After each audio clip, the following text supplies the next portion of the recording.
Doctor Baba Saheb Ambedkar open university.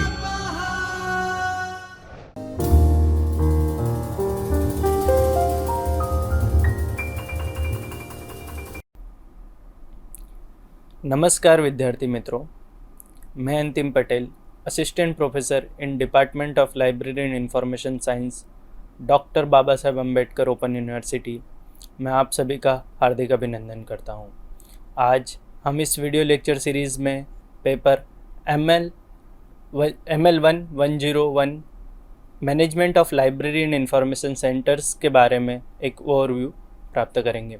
आज हम इस लेक्चर सीरीज़ में ML1 के बारे में जो भी हमें पढ़ने को मिलेगा या हमारे जो भी यूनिट्स या जो भी ब्लॉक्स में जो भी हमें सीखने को जो टॉपिक्स मिलेंगे उसके बारे में आज हम एक ओवरव्यू करेंगे कि हमें उस पेपर के अंदर क्या क्या किन किन चीज़ों के बारे में जानकारी प्राप्त होगी। तो आइए हम एक स्टार्ट करते हैं। तो सबसे पहले हम जानते हैं कि मैनेजमेंट क्या है। Management is a coordination and administration of task to achieve a गोल।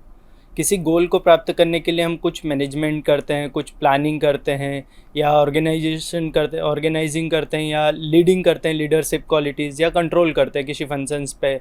जैसे हम लाइब्रेरी में बहुत सारे काम करते हैं कि जैसे क्लासिफिकेशन, कैटलॉगिंग, उसमें किस तरीके से करें तो उसकी प्लानिंग होती है, डिसीजन मेकिंग पावर की सर्विसेज कौन कौन सी देनी, कौन कौन सी नहीं। तो इसी तरीके से एक प्रॉपर लाइब्रेरी में किस तरीके से हम मैनेजमेंट कर सकते हैं उसकी बात होती है। And it also refers to the seniority structure of staff members. किसी ऑर्गेनाइजेशन में किसी स्टाफ मेंबर्स का एक लेवल की मैनेजमेंट लेवल क्या है, जैसे कि जो चीफ लाइब्रेरियन होता है, देन लाइब्रेरियन, फिर डिप्टी लाइब्रेरियन, असिस्टेंट लाइब्रेरियन। तो इस तरीके से जो उनका लेवल है वो भी एक तरीके से मैनेजमेंट का पार्ट होता है। जैसे लाइब्रेरी कमेटी हुई है, तो ये सारी चीज़ें एक मैनेजमेंट की, हमें किसे रिपोर्ट करना है, किससे क्या चीज़ों की प्लानिंग करनी है, क्या डिस्कशन करना है, कौन अथॉरिटी है, तो ये सारा एक तरीके से मैनेजमेंट हो जाता है। देन हम बात करते हैं लाइब्रेरी एंड इंफॉर्मेशन सेंटर्स की। तो an information centre is defined as an organisation that select, acquire, store and retrieve information in response to the request. Mainly हम यहाँ पे लाइब्रेरी की ही बात करते हैं। लाइब्रेरी को भी एक तरीके से इंफॉर्मेशन सेंटर्स भी कहा जाता है, जो कि select, acquire, store and retrieve information करती है। जैसे कि लाइब्रेरी भी मोस्टली सेम चीज़ें पर्पस करती है।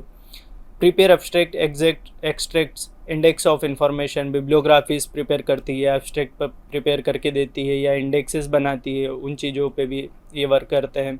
या dissemination of information in anticipation and in response to the request. अगर कोई उन्हें रिक्वेस्ट आई है, जैसे रेफरल सेंटर्स की हम बात करते हैं, रेफरेंस सेंटर्स की, तो mostly library information centres mostly इस तरीके के भी काम करते हैं कि अगर उनके पास कोई सी रिक्वेस्ट भी आती है तो वो उस पर इंफॉर्मेशन को डिसेमिनेट करते हैं, मतलब उन्हें इंफॉर्मेशन प्रोवाइड कराते हैं। हम बात करें तो information centres are attached to highly specialised research and development organisation. Mostly ये जो भी R&D इंस्टीट्यूट्स होते हैं उन्हीं के एफिलेटेड में होती है इंफॉर्मेशन सेंटर्स, क्योंकि इनमें बेसिकली वर्क क्या होता है कि इंफॉर्मेशन बहुत ही फास्ट वे में पहुंचाना होता है। एब्स्ट्रैक्ट इन्फॉर्मेशन या इंडेक्स्ड इन्फॉर्मेशन, मान लीजिए किसी को किसी टॉपिक्स पर फुल इन्फॉर्मेशन चाहिए, किस टॉपिक पर अभी तक कितनी रिसर्च हुई, तो उस तरीके से वो उन्हें इन्फॉर्मेशन प्रोवाइड कराएगा। Then an information centre provides services such as referral services, literature services, translation, bibliographies, abstracting और other services to its user. उनके जो भी यूज़र्स हैं उनको इस तरीके की सर्विसेज प्रोवाइड कराता है। तो आइए हम बात करते हैं पेपर ML1 की। तो इसमें हम 2 पार्ट्स में हैं और 5 ब्लॉक्स है इसमें और 18 यूनिट्स है, उनके बारे में हम चर्चा करेंगे। तो आइए हम पहले तो देख लें कि कितने ब्लॉक्स हैं और कौन कौन से ब्लॉक तो है। तो पार्ट 1 में 2 ब्लॉक्स हैं, पार्ट 2 में 3 ब्लॉक्स हैं। जिसमें हम बात करते हैं पार्ट 1 में, फर्स्ट ब्लॉक है management and perspective. Then second block है system analysis and control. System को किस तरीके से, जैसे जो लाइब्रेरी इंफॉर्मेशन सेंटर्स हैं उनको किस तरीके से एनालिसिस किया जाता है, उन पर कंट्रोल किस तरीके से किया जाता है, प्लान कैसे किया जाता है, उसके बारे में चर्चा करेंगे। इसी तरीके से पार्ट 2 में ब्लॉक 3 है ह्यूमन रिसोर्स मैनेजमेंट। जो भी ह्यूमन रिसोर्स मैनेजमेंट है, जैसे स्टाफ रिक्रूटिंग, जॉब रूटीन्स, जो भी ह्यूमन हमारे इंफॉर्मेशन सेंटर्स में है उनको किस तरीके से मैनेज किया जाता है। ह्यूमन भी एक तरीके से रिसोर्स ही है, तो उसके बारे में हम यहाँ पे चर्चा करेंगे। यूनिट 4 में हम पढ़ेंगे कि फाइनेंशियल मैनेजमेंट किस तरीके से किया जाएगा, कि जो भी हमारे पास बजट होता है उसका मैनेजमेंट किस तरीके से होगा, उसके बारे में हम इस यूनिट में जानकारी प्राप्त करेंगे। देन ब्लॉक 5 की बात करते हैं, marketing of information product and services. किस तरीके से हम मार्केटिंग ऑफ इंफॉर्मेशन प्रोडक्ट्स को मार्केटिंग करेंगे और किस तरीके से हम यूज़र्स को सर्विस प्रोवाइड करेंगे। वो सर्विस पेमेंट बेसिस होगी या नॉन पेमेंट बेसिस होगी, या उनके लिए क्या बजट होगा, क्या प्लानिंग करना पड़ेगी, क्या ऑर्गेनाइजेशन, उन सारी चीज़ों का उनका किस तरीके से मैनेजमेंट किया जाएगा, उसके बारे में हम इस यूनिट में चर्चा करेंगे। तो आइए हम फर्स्ट में बात करते हैं ब्लॉक 1 में यूनिट 1 की, concept and schools of management thoughts. सबसे पहले तो थॉट्स, आइडिया, कि ये आइडिया आया कैसे, तो उसके बारे में हम पढ़ेंगे इस यूनिट में कि कॉन्सेप्ट ऑफ मैनेजमेंट क्या है, उसका हिस्टोरिकल पर्सपेक्टिव क्या है, उसकी थेवरीज इन मैनेजमेंट में कितनी प्रकार की थेवरीज है, कि अलग अलग जो भी विद्वान हुए उन्होंने, FW टेलर, इन्होंने सब ने अलग अलग थेवरीज दी, तो उस थेवरीज के बारे में हम बात करेंगे। देन क्लासिफिकेशन ऑफ मैनेजमेंट थेवरीज को क्लासिफिकेशन किया गया कि जैसे classical theory, neo classical theory, इस तरीके से उनको डिवाइड किया गया कि क्लासिकल थ्योरीज में कौन आती है। तो अगर हम क्लासिकल थ्योरी की बात करें तो 1880 से 1920 के बीच में जितनी भी थ्योरीज दी गई उनको क्लासिकल थ्योरीज के को माना जाता है, जैसे कि साइंटिफिक मैनेजमेंट, एडमिनिस्ट्रेटिव, ब्यूरोक्रेटिक्स या criticism on classical management theory, जो भी उसमें क्रिटिसिज्म हो, ये सारे टॉपिक्स हम उसमें कवर करेंगे। देन बात करते हैं नियो क्लासिकल थ्योरी की। तो इसमें नियो क्लासिकल में human relation school and behavioural school, जो भी इसके स्कूल्स के बारे में बात करेंगे कि ह्यूमन रिलेशन पर क्या थ्योरी दी गई थी, कि ह्यूमन का रिलेशन मैनेजमेंट कैसे होता है एंड बिहेवियरल मैनेजमेंट कैसे होता है, तो उसके बारे में हम इसमें पढ़ेंगे। देन इसी में आता है मॉडर्न मैनेजमेंट थ्योरी, एक classical, neo classical and modern management theory. तो मॉडर्न में आएगा हमें system theory, contingency theory, organisational and management science. तो मैनेजमेंट साइंस और इन 4 थ्योरी के बारे में हम मॉडर्न मैनेजमेंट थ्योरी में पढ़ेंगे। देन आता है other school of thoughts, style and approaches. उनकी स्टाइल्स क्या है, उनके थॉट्स क्या है, जितनी भी स्कूल है उनके थॉट्स क्या है, आइडियाज़ क्या है, किस पर वो बात करते हैं, क्या उसमें पॉइंट्स दिए गए हैं और उनके कौन है जिन्होंने वो थ्योरीज दी है, स्टाइल्स क्या है उसकी, अप्रोचेस क्या है, किस तरह की अप्रोच है। Then problems and conflicts in management theory. हर चीज़ में, हर थ्योरी में कुछ न कुछ कॉज एंड प्रॉन्स होते ही हैं, जैसे प्रॉब्लम्स तो कुछ होगी ही, कॉन्फ्लिक्ट्स कुछ आए ही होंगे, तो उनके बारे में चर्चा करेंगे कि उसमें क्या प्रॉब्लम्स थी, तो वही चर्चा करेंगे। Then application of management theories in allied field, हमारी फील्ड में इनके एप्लीकेशंस क्या है, इन थ्योरीज को हमारी फील्ड में कहाँ कहाँ अप्लाई किया गया है, तो उसके बारे में भी हम इस यूनिट में चर्चा करेंगे। कि जो यूनिट, इसी तरीके से यूनिट 1 में हम मोस्टली जो भी हमारे स्कूल्स हैं उनके बारे में जानकारी प्राप्त करेंगे कि कौन कौन सी थ्योरीज दी गई है और उन थ्योरीज में क्या क्या अप्रोचेस है, क्या क्या स्टाइल्स है, उसके बारे में हम चर्चा करेंगे यूनिट 1 में। तो ये हम बात करते हैं यूनिट 2 की, मैनेजमेंट फंक्शंस। मैनेजमेंट फंक्शंस की बात करें तो इसमें 5 फंक्शंस हैं मैनेजमेंट के, planning, organising, staffing and leading and controlling. 5 इसके पैरामीटर्स हैं। तो हम फर्स्ट बात करते हैं प्लानिंग की। तो प्लानिंग में अगर हम बात करें तो प्रिंसिपल ऑफ प्लानिंग्स, कि प्लानिंग के प्रिंसिपल्स क्या क्या है, उनके ऑब्जेक्टिव्स क्या क्या है, डिसीजन मेकिंग, किस तरीके से डिसीजन मेकिंग ली जाए, तो उसके बारे में हम पढ़ेंगे। क्योंकि प्लानिंग करते हैं तो प्लानिंग में फर्स्ट वही होता है कि हमें डिसीजन लेने ही पड़ते हैं कि इस तरीके के हम इस प्रोसेस से गुजरेंगे, या ये हमारा स्ट्रक्चर होगा, या हम इतना बजट देंगे। तो एक तरीके से वो प्लानिंग हुई कि ये हमारा फ्यूचर प्लानिंग, जैसे मान लीजिए पॉलिसीज़ बनाना, मैनेजमेंट इंफॉर्मेशन सिस्टम, MIS की बात इसमें की जाएगी कि किस तरीके से हम मैनेजमेंट करें इंफॉर्मेशन सिस्टम्स का, उसके बारे में चर्चा करेंगे।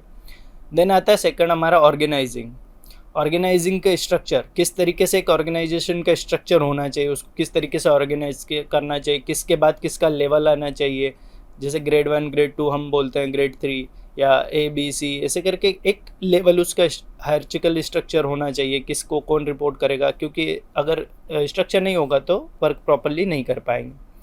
Then models of organisation structure, उसके मॉडल्स कौन कौन से हैं, किस मॉडल पर हमें विचार करना चाहिए, उसकी हम प्लानिंग करेंगे, देन ऑर्गेनाइज करेंगे उसको। अथॉरिटी एंड इट्स कैरेक्टरिस्टिक्स, उनकी अथॉरिटीज़ क्या होगी, उसकी कैरेक्टरिस्टिक क्या होगी। अब मान लीजिए एक प्रोफेसर है तो उसकी अथॉरिटीज़ क्या होगी, फंक्शंस क्या होंगे, उसको किस तरीके से काम करना चाहिए, उसकी पावर क्या होगी, या मान लीजिए उसे क्या क्या काम करना है, फंक्शंस क्या होंगे। And delegation of authorities, organizing structure and rigidity. Then committees and collective decision making. Committees के कलेक्टिव डिसीजन मेकिंग, क्या जो कमिटीज़ बनेगी, जैसे लाइब्रेरी कमेटी है तो उसके क्या डिसीजन होंगे, वो सारी चीज़ें, तो यहाँ पे हम उसकी बात करेंगे. देन आता है स्टाफिंग.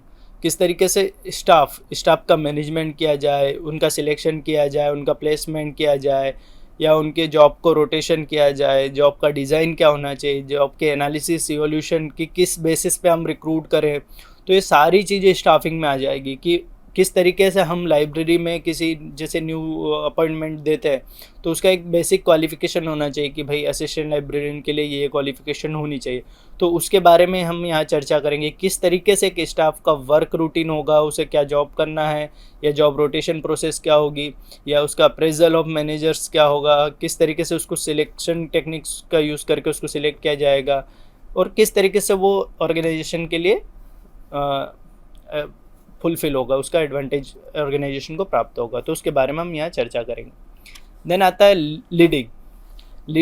लीडरशिप. किस तरीके से लीडरशिप की जाए कि एक जो ऑर्गेनाइजेशन है वो फंक्शनली अच्छे से चल सके, तो उसके बारे में हम यहाँ पे चर्चा करेंगे. तो मोस्टली उसकी लीडरशिप की थ्योरीज, स्टाइल ऑफ लीडरशिप क्या होगी, मैनेजरियल कम्युनिकेशन क्या होगा, तो उन चीज़ों के बारे में हम यहाँ चर्चा करेंगे कि किस तरीके से एक लीडरशिप ऑर्गेनाइजेशन को स्मूथ चलाया जा सके कि कोई प्रॉब्लम ना आए. देन कंट्रोल करना कि फीडबैक कंट्रोल इंस्ट्रूमेंटल. अगर कोई ऑर्गेनाइजेशन है चल तो अच्छे से रहा, बट उसका फीडबैक भी हमें लेना पड़ेगा यूज़र से. जैसे मान लीजिए लाइब्रेरी की बात करें तो यूज़र ही हमें फीडबैक देगा कि सर आपकी ये सर्विस अच्छी नहीं है. हमने सर्विस तो दे दी, सब कुछ दे दिया, हम अच्छे से कमांड भी कर रहे हैं, बट नहीं है. तो उसे कंट्रोल करने के लिए कि अगर उसमें मान ली अपडेट कर सके हम, तो उसके लिए हमें फीडबैक या कुछ चीज़ें चाहिए होगी. तो वो मैनेजमेंट इंफॉर्मेशन सिस्टम या ह्यूमन एलिमेंट्स इन कंट्रोल, किस तरीके से ह्यूमन के जरिए हम थोड़ा बहुत कंट्रोल कर सके, तो उसके बारे में हम यहाँ पे चर्चा करेंगे. तो हम यूनिट 2 में इन 5 पॉइंट्स पे चर्चा करेंगे. देन आता है unit 3, total quality management. Total overall जो भी हमारी लाइब्रेरी है उसके बारे में किस तरीके से हम quality services, quality products users को हमारे प्रोवाइड कर सकें, तो उसके बारे में हम किस तरीके से जो प्रॉपर एक हमारी लाइब्रेरी है उसका टोटल क्वालिटी मैनेजमेंट हम करें. तो व्हाट इज़ क्वालिटी के बारे में यहाँ चर्चा करेंगे कि फैक्टर्स क्या है उसके, और टीकेएम की अप्रोच क्या है, टोटल क्वालिटी की अप्रोच क्या होनी चाहिए उसके बारे में.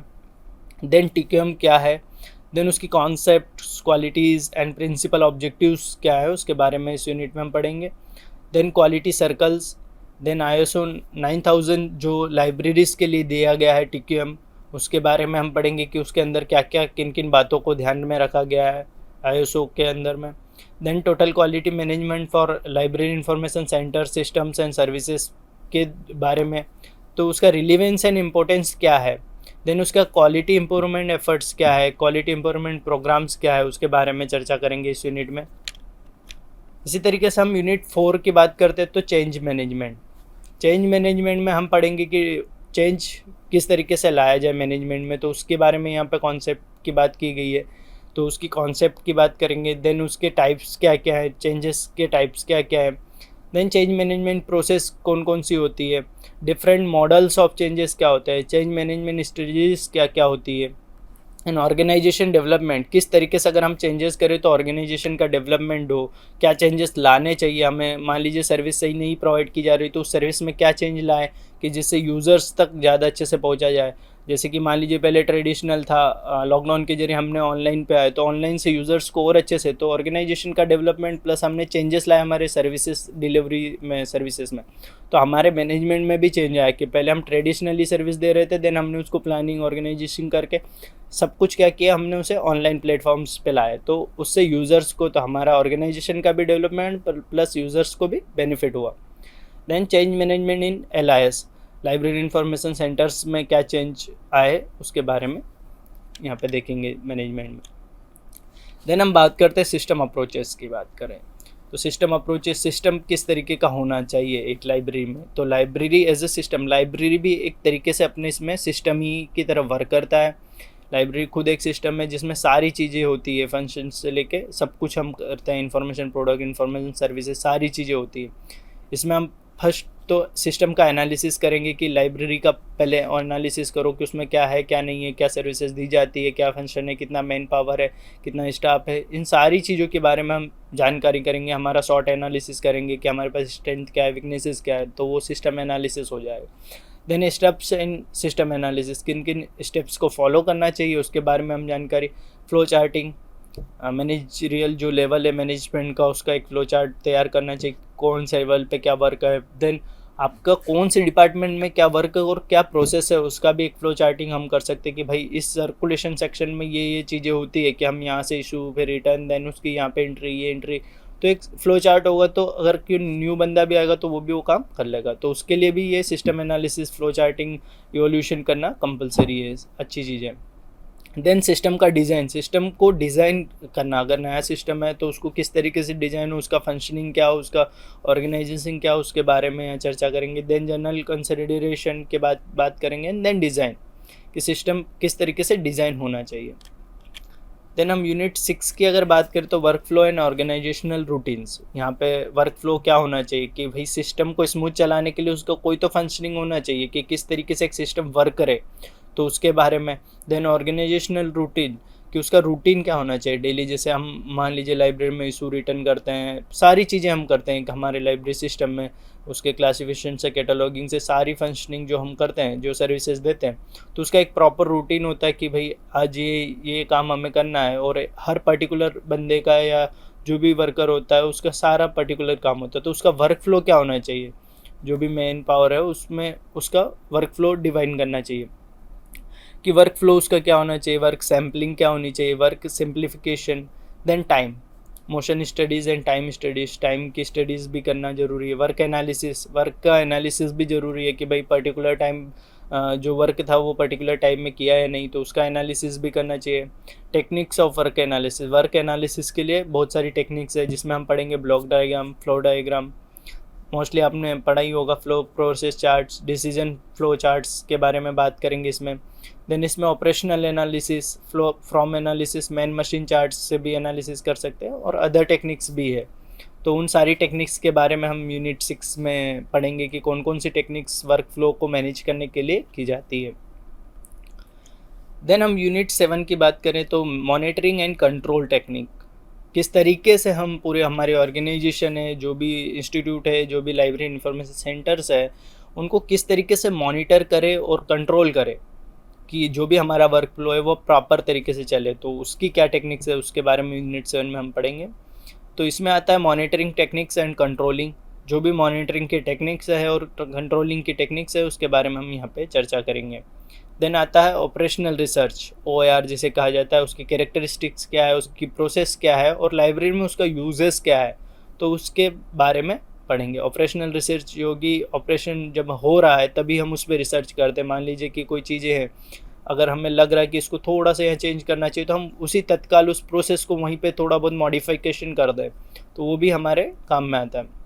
देन मैनेजमेंट इंफॉर्मेशन सिस्टम के बारे में यहाँ पे फोकस किया गया है कि किस तरीके से इंफॉर्मेशन सिस्टम MIS जो है उसके बारे में बात की गई है, उसका मीनिंग क्या है, नीड क्या है, ज़रूरत क्यों है, ऑब्जेक्टिव्स या कैरेक्टरिस्टिक्स के बारे में बात की गई है।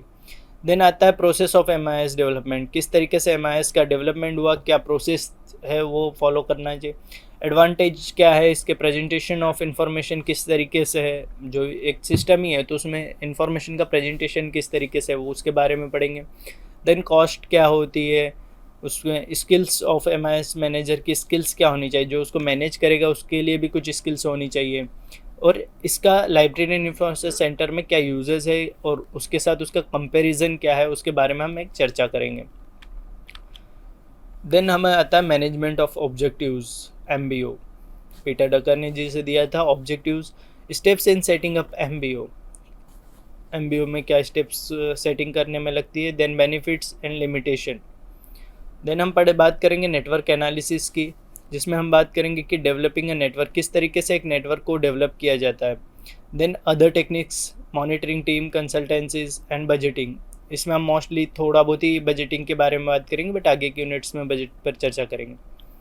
देन हमारा आता है unit 8, performance measurement and evolution techniques. तो परफॉर्मेंस मैनेजमेंट किस तरीके से किया जाए और जो भी इवोल्यूशन किया जाता है उसकी टेक्निक्स कौन कौन से, कि किस बेसिस पे हम इवोल्यूशन करते हैं। तो हम इसमें बात करेंगे परफॉर्मेंस मेज़र की। Then methods of evolution, evolution की मेथड्स कौन कौन सी है। Then performance measurement, performance evolution, जो इवोल्यूशन टेक्निक्स है उसके बारे में हम बात करेंगे। तो marketing research, cost effective analysis, cost basis पे एनालिसिस करेंगे कि अगर हमने जो प्रोडक्ट बनाया है वो कॉस्ट बेस पे बनाया है और उसका जो हमें इफेक्ट आ रहा है, इफेक्टिव जो मतलब है या नहीं है, तो उसके बारे में यहाँ एनालिसिस करेंगे। देन बिब्लोमेट्रिक एनालिसिस, जो भी हमारा पब्लिकेशन डिटेल्स या जो भी मोस्टली हम डेटा होता है उसका हम बिब्लोमेट्रिक एनालिसिस करते हैं, तो वो सारी चीज़ें डेल्फी टेक्निक्स है। तो इन सारी चीज़ों से हम एनालिसिस करेंगे कि then evolution of information systems, तो उसके बारे में हम कलेक्शन का इवोल्यूशन की, जो हमारे इंफॉर्मेशन सिस्टम्स में कितना कलेक्शन है उसका क्या इवोल्यूशन हुआ है, मतलब स्टार्टिंग में कितना था, देन हम ईयरली या जो भी हमारा बेसिस है उस पर उसका इवोल्यूशन करेंगे। इवोल्यूशन ऑफ रिट्रीवल सिस्टम, जो भी हमारे रिट्रीवल सिस्टम्स होते हैं, इंफॉर्मेशन रिट्रीवल के जितने भी सिस्टम्स हैं उनका इवोल्यूशन की किस तरीके से वो इवोल्यूट हुए हैं। Then DDS, documentary delivery systems का इवोल्यूशन, जो भी हमारे डॉक्यूमेंट डिलीवरी सिस्टम्स होते हैं उनका किस तरीके से इवोल्यूशन हुआ है, ट्रेडिशनली बात करें या हम अभी की मॉडर्न युग की बात करें, तो उन दोनों के बारे में इस यूनिट में चर्चा करेंगे। Then evolution of information services, हम किस तरीके से जो सर्विसेज है उनमें क्या डेवलपमेंट आया, तो उसके बारे में हम यहाँ इस यूनिट में पढ़ेंगे। तो इसमें आता है evaluating the personnels, then macro level evolution of information services, then user studies and direct assessment, मतलब यूज़र स्टडीज़, यूज़र का पर्सपेक्टिव भी जानकर हम इवोल्यूशन कर सकते हैं कि यूज़र को ये इंफॉर्मेशन सर्विस में इतना मतलब बेनिफिट नहीं है, तो हम उसे इवोल्यूट करें, देन उसमें चेंजेस ला के उसे अपडेट करें। देन डायरेक्ट असेसमेंट, हम ही असिस्ट कर रहे हैं उन्हें, जैसे कि हमें ही मोस्टली चीज़ें पता चल जाती है कि यूज़र सेटिस्फाई है या नहीं है, या हम जो सर्विस दे रहे हैं वो फास्ट नहीं है। जैसे मोस्टली क्या होता है, कभी कभी हम ट्रेडिशनली बुक देते थे, देन अब ई बुक देते हैं, तो उसमें ही हमें पता चल जाता है कि ई बुक्स फास्ट सर्विस है एंड वो, तो उससे भी हम डायरेक्ट असेसमेंट कर सकते हैं, या यूज़र सेटिस्फेक्शन, उसका रिप्लाई फास्ट आ रहा है या नहीं आ रहा, तो उससे भी हम डायरेक्ट असेसमेंट कर सकते हैं कि हमारी सर्विस इफेक्टिव है या नहीं है। Then evolution of current awareness service, जो भी हम करंट अवेयरनेस सर्विसेज देते हैं, मान लीजिए जो भी हम प्रोवाइड करा रहे हैं उन्हें, वो उसका यूज़ कर रहे हैं या नहीं है, तो उसके बारे में हम चर्चा करते हैं। देन आता है unit block 3, human resource management. Human resource management में अगर हम बात करें तो हम यूनिट 9 की बात करते हैं, ऑर्गेनाइजेशनल बिहेवियर। ऑर्गेनाइजेशन का बिहेवियर क्या, उसके बारे में हम ह्यूमन बिहेवियर की बात करेंगे यहाँ पे।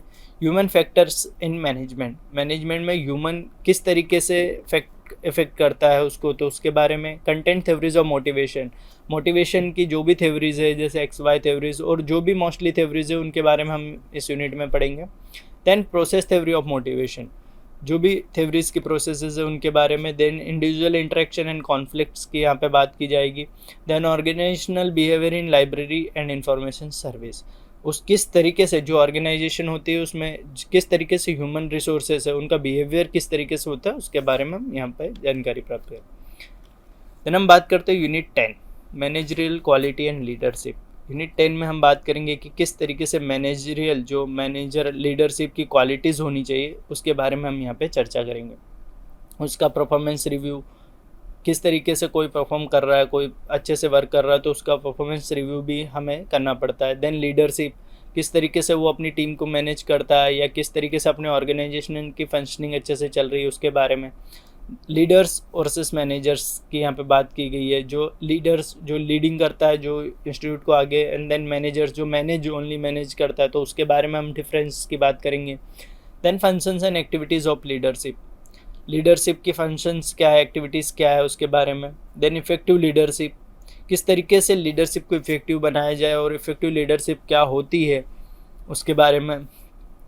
लीडरशिप स्टाइल्स क्या क्या हैं, थ्योरीज क्या हैं, अप्रोचेस क्या हैं, मॉडल्स क्या हैं, उनकी बात की जाएगी। Then leadership in library and information centres, leadership की ज़रूरत क्यों है लाइब्रेरी इंफॉर्मेशन सेंटर्स पे, किस तरीके से लीडरशिप तो हर जगह ही ज़रूरी है मोस्टली कि एक अच्छे से चले उसके लिए, तो हमारी लाइब्रेरी फील्ड में इसकी क्यों ज़रूरत है उसकी बात। देन इंडियन सिनेरियो, लीडरशिप का इंडियन सिनेरियो क्या है उसके बारे में जानकारी प्राप्त है।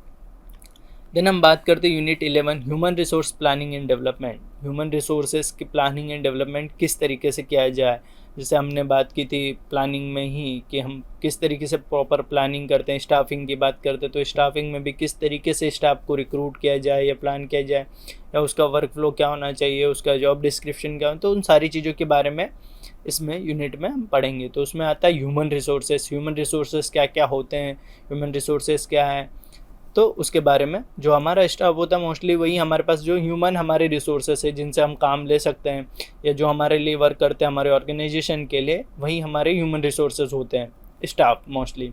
ह्यूमन रिसोर्सेज मैनेजमेंट, किस तरीके से उनका मैनेजमेंट किया जाए, उनका जॉब एनालिसिस, क्या job analysis, then job description कि उनके जॉब या जॉब प्रोफाइल हम बोल सकते हैं, जॉब स्पेसिफिकेशन क्या है, किस स्पेसिफिकेशन क्या है कि अगर मान लीजिए एएल है या लाइब्रेरियन है तो उसका वर्क फ्लो क्या है, उसका जॉब डिस्क्रिप्शन क्या है, जॉब एनालिसिस क्या है, वो सारी चीज़ें।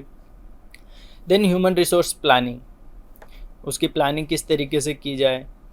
देन एलिमेंट्स ऑफ, मतलब मोस्टली रिक्रूटमेंट की बात आती है यहाँ पे, elements of human resource planning.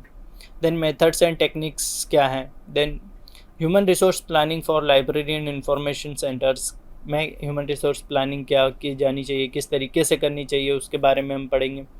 उसका डेवलपमेंट किस तरीके से होना चाहिए उसके बारे में। And human resource development in Indian libraries and information centres किस तरीके से हुआ है उसकी हम यहाँ पे चर्चा करेंगे यूनिट 11 में। आइए हम बात करते हैं यूनिट 12 में बजटिंग एंड टाइप्स।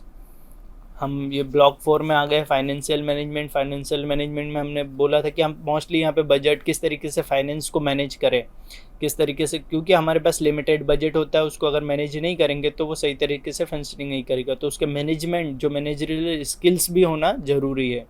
तो फाइनेंशियल मैनेजमेंट की हम यहाँ पर बात करते हैं, जिसमें हम यूनिट 12 में पढ़ेंगे बजटिंग एंड टाइप्स, जिसमें बजटिंग में आता है source of finance for libraries. Library को फाइनेंस का सोर्स क्या कहाँ कहाँ से आता है, तो ग्रांट्स मिलती है या जो भी यूजीसी का बजट होता है उसमें से मिलता है या ऑर्गेनाइजेशन बजट्स में से, तो मोस्टली यहाँ से मिलता है। उसके टाइप्स क्या क्या हैं, देन बजट जस्टिफिकेशन क्या क्या है, देन डाटा इन्फॉर्मेशन कलेक्शन किस तरीके से है, मेथड्स एडॉप्टिंग इन बजटिंग में कौन कौन से मेथड्स को एडॉप्ट किया गया है उसके बारे में हम यहाँ चर्चा करेंगे यूनिट 12 में। यूनिट 13 की बात करते हैं बजटरी कंट्रोल सिस्टम। बजट को किस तरीके से कंट्रोल किया जाए, उसकी नीड्स क्या होनी चाहिए, उसकी कैरेक्टरिस्टिक्स क्या होनी चाहिए, उसकी प्रॉब्लम्स ऑफ आउटपुट मेजरमेंट, उसके बारे में हम यहाँ चर्चा करेंगे। उसके advantage and disadvantage and limitations के बारे में हम यूनिट 13 में चर्चा करेंगे। देन आता है unit 14 costing technology techniques, costing इन लाइब्रेरीज। किस तरीके से हम कोई अगर प्रोडक्ट डेवलप करते हैं या कोई भी सर्विसेज प्रोवाइड करते हैं, मिनिमम कॉस्ट तो उसमें होता ही है। जैसे कि हम मान लीजिए ब्राउचर्स तैयार कर रहे हैं तो उसे प्रिंट करते हैं या जो भी करते हैं तो उसका एक कॉस्टिंग, या कोई प्रोडक्ट जैसे कि हम बिब्लियोग्राफी क्रिएट कर रहे हैं तो उसको अगर प्रिंट फॉर्म में रख रहे हैं या ऑनलाइन कुछ, तो उसमें एक बजट या कोई इंफॉर्मेशन सिस्टम हम वो परचेज़ कर रहे हैं तो उसमें जो कॉस्टिंग आता है सर्विस देने के लिए, जैसे हम RFID परचेस कर रहे हो तो उसका कॉस्टिंग तो वो किस तरीके से मैनेज करें, तो उसके बारे में हम यहाँ चर्चा करेंगे। टाइप्स ऑफ कॉस्ट के बारे में अगर बात करें तो डायरेक्ट एंड इनडायरेक्ट कॉस्ट या फिक्स्ड एंड वेरिएबल, जो डायरेक्ट इनडायरेक्ट की बात की जाए। Then cost of library services and activities, library services और एक्टिविटीज़ जो भी होती है उनमें किस तरीके की और कौन सी कॉस्ट इन्वॉल्व होती है उसके बारे में चर्चा करेंगे। देन कॉस्टिंग मेथड्स, कि मेथड्स कौन कौन सी है कॉस्टिंग के, step by step costing procedure या कॉस्टिंग ऑफ ऑनलाइन सर्च, जो भी ऑनलाइन रिसर्चेस होते हैं, ऑनलाइन डाटाबेस होते हैं, उनकी कॉस्टिंग क्या है उसके बारे में हम यहाँ पे चर्चा करेंगे। देन आता है यूनिट 15 कॉस्ट एनालिसिस, किस तरीके से उस कॉस्ट का एनालिसिस किया जाए, मीनिंग एंड अप्रोचेस, कि जो भी हमने कॉस्ट लगाई है उसका बेनिफिट हमें क्या मिला है, किस तरीके से वो यूज़फुल है या नहीं है, और जितना हमें कॉस्ट किया उतना प्रॉफिट मिला है कि नहीं। वैसे तो हम नॉन प्रॉफिट ऑर्गेनाइजेशन है बट वो यूज़फुल है कि नहीं हमारे लिए मेनली वो ज़रूरी है, तो उसलिए भी हमें कॉस्ट का एनालिसिस करना भी ज़रूरी है। Then methods of cost analysis, कौन कौन से मेथड्स का यूज़ किया जाता है कॉस्ट एनालिसिस में, उस पर चर्चा करेंगे। Then analysing cost in library information centres में किस तरीके से हम उसको एनालिसिस करेंगे उसके बारे में यूनिट 15 में चर्चा करेंगे। एंड लास्ट हमारा ब्लॉक बचता है marketing of information product and services, किस तरीके से हम मार्केटिंग करें हमारे इंफॉर्मेशन प्रोडक्ट्स की एंड सर्विसेज की। तो हम इसमें यूनिट 16 की बात करें information as a marketable community, तो इन्फॉर्मेशन को हमें मार्केट कर सकते हैं, हम बेच सकते हैं और उसके प्रोडक्ट्स बना के हम बेचते हैं, मोस्टली यही काम होता है।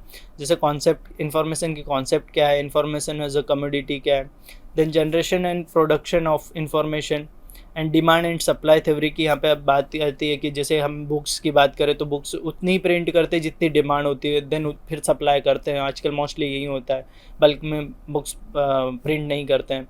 Then distribution and marketing of information, जो भी इंफॉर्मेशन प्रोडक्ट होता है या जो भी होता है उसकी किस तरीके से हम डिस्ट्रीब्यूशन करें, देन उसको किस तरीके से मार्केटिंग करें, यूज़र तक पहुँचाए। जैसे हम मोस्टली बिब्लियोग्राफी सर्विस देते हैं या जो भी सर्विसेज देते हैं वो किस लिए देते हैं कि यूज़र को हमारे जो भी हम परचेस करते हैं, जो भी हमारे पास प्रोडक्ट है जैसे न्यू अराइवल सर्विस, तो वो यूज़र्स तक इजीली पहुँचे, हम उन्हें मार्केट करते हैं उस तरीके से। तो किस तरीके से मार्केटिंग की जाए उसके बारे में हम यहाँ पे चर्चा करेंगे।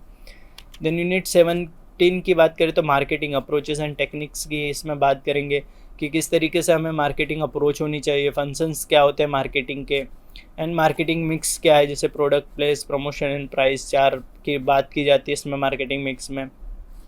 Then market research and analysis कि मार्केट का किस तरीके से रिसर्च करें और एनालिसिस करें, देन हम उसमें मार्केटिंग करें। Then implementing a marketing programme and evolution. Then हमारा लास्ट यूनिट आता है unit 18, e marketing. E marketing and related terms. E marketing क्या है, जैसे हम ऑनलाइन कोई भी प्रोडक्ट हमारा बेचते हैं, मोस्टली वो ई मार्केटिंग है। आप अमेजोन से बुक मंगा रहे हैं या किसी और जरिए से बुक से या जो भी हम मंगाते हैं वेंडर से, वो ई मार्केटिंग, ऑनलाइन वो सेल करते हैं अपनी वेबसाइट पर या किसी ऑनलाइन जो प्लेटफॉर्म्स है उनके जरिए वो हमें प्रोवाइड कराते हैं। E marketing benefits to user and provider. Mostly benefits क्या क्या है, जल्दी टाइमली मिल जाता है सब कुछ। ई मार्केटिंग क्लासिफिकेशन किस तरीके से उसकी चर्चा की जाएगी यहाँ पे। ऑर्गेनाइजेशन किस तरीके से होता है। देन क्रिएटिंग एंड सेटिंग, किस तरीके से हम ई मार्केटिंग का जो भी प्लेटफॉर्म है उसको कैसे क्रिएट कर सकते हैं, उसका सेटिंग किस तरीके से कर सकते हैं। Evaluating the online marketing efforts, जो भी हमारे किए हैं उसके बारे में चर्चा करेंगे कि किस तरीके से हम इवैल्यूएट करें कि जो मार्केटिंग प्रोडक्ट्स हैं उनके बारे में इवैल्यूएशन करें। तो हम इसमें ई मार्केटिंग के बारे में जो भी हमारे वेब सोर्सेस है या जो भी हम ई मार्केटिंग जैसे ऑनलाइन करते हो तो उनके बारे में हम इस यूनिट में चर्चा करेंगे।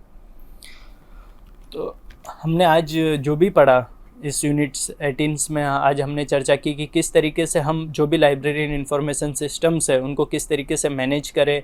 उसमें हमने मैनेजमेंट स्किल्स, किस तरीके से हमें लीडरशिप क्वालिटीज़ होनी चाहिए, मैनेजरियल स्किल्स होनी चाहिए, उनके बारे में चर्चा की। फिर हमने चर्चा की कि जो हमारे इंफॉर्मेशन प्रोडक्ट्स होते हैं उन्हें क्रिएट करने में कितनी कॉस्टिंग आती है, क्या बजट होता है, उन बजट को एनालिसिस किस तरीके से किया जाए, तो उन चीज़ों के बारे में हमने जानकारी प्राप्त की। देन हमने पढ़ा कि किस तरीके से हम उन प्रोडक्ट्स को क्रिएट तो कर लेंगे, उनकी कॉस्टिंग कर लेंगे, बट देन उनको मार्केटिंग किस तरीके से करें, यूज़र तक किस तरीके से पहुँचाए, तो उसके बारे में हमने सारी चर्चा की। कि इस यूनिट में हमें मोस्टली ओवरऑल हमें देखने को मिलेगा कि किस तरीके से हम जो हमारे लाइब्रेरी इन्फॉर्मेशन सेंटर्स है उनमें किस तरीके से स्टार्टिंग से लेके कि जो ऑर्गेनाइजेशन है उसको डेवलप करने से लेके जब हम उसके न्यू स्टेज से, इनिशियल स्टेज से लास्ट स्टेज जो सर्विस यूज़र एंड तक दी जाती है, तो उन सारी चीज़ों, सारे एस्पेक्ट्स पर किस तरीके से कौन कौन सी मैनेजमेंट स्किल्स का हम ध्यान रखें कि हमें किस तरीके से प्रोडक्ट को क्रिएट करना है, प्रोडक्ट को मार्केट करना है या उसकी कॉस्टिंग में कितना खर्चा है, तो उन सारी चीज़ों के बारे में हम ओवरऑल इस पेपर में पढ़ेंगे कि किस तरीके से इंफॉर्मेशन सिस्टम जो है उसका मैनेजमेंट किस तरीके से किया जाए। तो उसके बारे में हमने आज एक छोटा सा ओवरव्यू लिया कि किन किन चीज़ों के बारे में हमें इस यूनिट में, इस ब्लॉक्स में और यूनिट्स में हमें पढ़ने को मिलेगा। तो इस पेपर के बारे में हमें जानकारी प्राप्त होगी। तो आज के इस वीडियो लेक्चर सीरीज से जुड़ने के लिए आप सभी का आभार।